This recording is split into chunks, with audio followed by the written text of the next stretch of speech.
చార్మినార్ దగ్గర dry fruits తక్కువ cost కి వస్తాయని చెప్తే కొనడానికి వెళ్ళాను. అక్కడికి వెళ్ళాక అసలు అవన్నీ చూస్తే వాటి పేర్లు కూడా నాకు తెలియదు. ఇన్ని టైప్ ఆఫ్ డ్రై ఫ్రూట్స్ ఉంటాయా అనిపించింది. చూడడానికి అన్ని కొత్తగానే అనిపించాయి.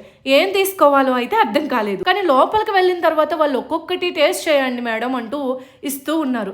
నేనైతే ఫుల్ గా తింటూ ఉన్నాను. కొనేదేమో గానీ వాళ్ళు ఇచ్చిన డ్రై ఫ్రూట్స్ తినే అక్కడ నాకు పొట్ట ఫుల్ అయిపోయింది. అన్ని type of dry fruits taste చేశాను. ఇంకా అక్కడ ఒక జార్ లో అయితే గులకరాళ్ళు ఉంటాయి కదా, అలా కనిపించాయి. అవి చూసి రాళ్ళేమో అనుకున్నా, కానీ అవి చాక్లెట్స్ అంట. డ్రై ఫ్రూట్స్ లో అన్ని టేస్ట్ మనకి నచ్చినా నచ్చకపోయినా అవి తినడం వల్ల మనకి ఇమ్యూనిటీ పవర్ పెరుగుతుంది, స్కిన్ ప్రాబ్లమ్స్ తగ్గుతాయి, హిమోగ్లోబిన్ పెరుగుతుంది, ఇంకా చాలా బెనిఫిట్స్ ఉన్నాయి. మనం డైరెక్ట్ ఒక్కొక్కటి తినలేకపోయినా ఇలా మిక్సర్ లా చేసుకొని కూడా తినొచ్చు. ఇంకా అక్కడ హనీ, కుంకుమ పువ్వు కూడా అమ్ముతున్నారు. కుంకుమ పువ్వు కాస్ట్ అయితే చాలా ఎక్కువగా ఉంది. డ్రై ఫ్రూట్స్ కాస్ట్ తక్కువైనా క్వాలిటీ మాత్రం చాలా బాగుంది. టేస్ట్ అయితే నాకు చాలా నచ్చేసింది. అన్ని ఐటమ్స్ టేస్ట్ చూసి ఏం కొనకుండా వస్తే కొడతారేమో అని నాకు కావాల్సినవి కొనుక్కొచ్చాను. Please like and subscribe.